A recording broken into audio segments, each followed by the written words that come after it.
हम इस वक्त उत्तर प्रदेश के बरेली जनपद की नगर पालिका आंवला में जो आज ग्राम सम्मिलित हुआ है नगरिया नगरिया ग्राम में हम पहुंचे हुए हैं। हमारे साथ नगरिया के एक भैया हैं, आइए हम जानते हैं क्या कहते हैं इसको लेकर। स्वागत है भैया आपका। Thank you. Thank you so much for giving me a chance.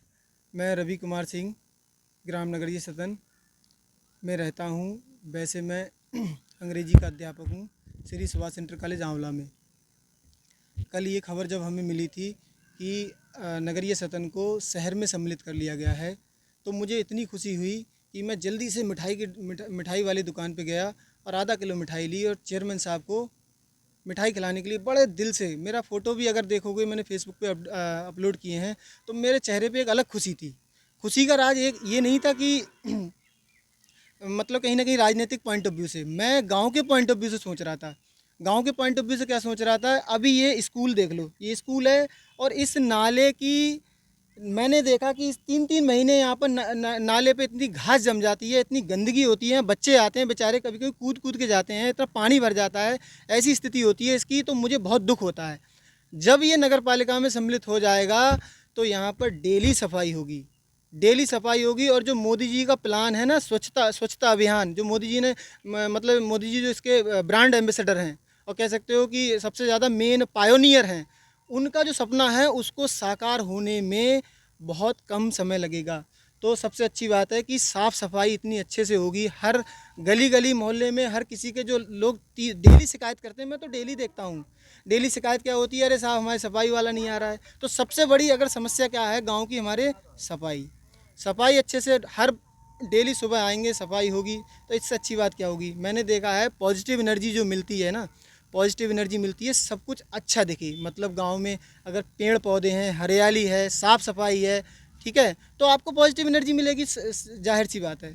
तो जिस गांव में पॉजिटिव एनर्जी मिलेगी उस गांव का युवा कितना मतलब कितना एनर्जेटिक रहेगा, और जब वो एनर्जेटिक रहेगा तो अच्छे कार्य करेगा, और अच्छे कार्य करेगा तो गांव का विकास होगा, गांव के विकास के साथ साथ आंवला का विकास होगा। तो सबसे अच्छी बात यह है कि सफाई के पॉइंट ऑफ व्यू से, विकास के पॉइंट ऑफ व्यू से, और मैं तो सबसे ज़्यादा धन्यवाद देना चाहता हूं हमारे माननीय मंत्री जी धर्मपाल जी का, जिन्होंने बहुत प्रयास करने के बाद नगरिया, मुझे लगता है कि नगरिया और ये एक दो गाँव और हैं जो भी सम्मिलित किए हैं, उनसे बहुत प्यार है मंत्री जी को, तभी तो उन्होंने इतनी कोशिश करी, तभी कहीं जाके हमारा गाँव शहर में सम्मिलित हुआ। तो मेरे हिसाब से ये तो it's a part of honour, it's a part of pride that we get this chance and we are in आंवला। अब कल से मोहल्ला नगरीय सदन कहेंगे तो अच्छा लगेगा। बहुत सुंदर। आज आपके लिए बरेली देहात न्यूज के माध्यम से लाखों लोग आपके विचारों को सुन रहे हैं, तो क्या संदेश देना चाहेंगे? मैं जो संदेश देना चाहता हूँ, सबसे स्पेशली मैं युवा लोगों को संदेश देना चाहता हूँ। उन युवाओं को संदेश देना चाहता हूँ जो युवा गांव से जुड़े हुए हैं, जो युवा राजनीति में जाने की कोशिश कर रहे हैं। राजनीति में जाना बहुत अच्छी बात है, युवा अगर राजनीति में जाएगा तो बहुत बहुत अच्छी बात है। लेकिन राजनीति के साथ साथ अगर वो एक ऐसा पायदान लेके चलेगा जो कमाने का जरिया होगा, कमाने का जरिया का मतलब है कि अपनी जीविका को भी साथ में लेके चलेगा, तो उसके माँ बाप बेचारे जो गरीब हैं, ठीक है, बेचारे गरीब हैं। आज जो धान की फसल मारी गई, ठीक है, अब ये धान की फसल मारी गई तो किसी किसान के दो बेटे हैं, दोनों ऐसे हैं वो कहीं ना कहीं राजनीति में जा रहे हैं। अगर उनमें से कुछ कमाने का भी पॉइंट ऑफ व्यू रखते, कुछ अलग से एक्स्ट्रा इनकम कर रहे हैं, तो उनके माँ बाप जिनके धान गिर गए हैं, तो बेचारे टोटली डिपेंडेंट किस पे हैं, धान पे हैं। बड़े दुखी हैं कि हमारे धान गिर गए, अब बेचारे अब यही हमारा सब कुछ था, अब हमारे अगली साल कैसे कटेगी।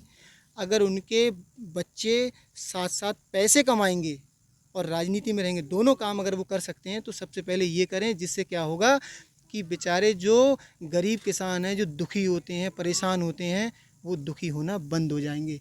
अगर किसान सबसे ज़्यादा दुखी है, तो जो मैं नोटिस कर रहा हूँ वो ये सबसे ज़्यादा है कि वो अपनी औलादों से दुखी है, और उन औलादों से दुखी है जो बेचारी कुछ ना कर रही है।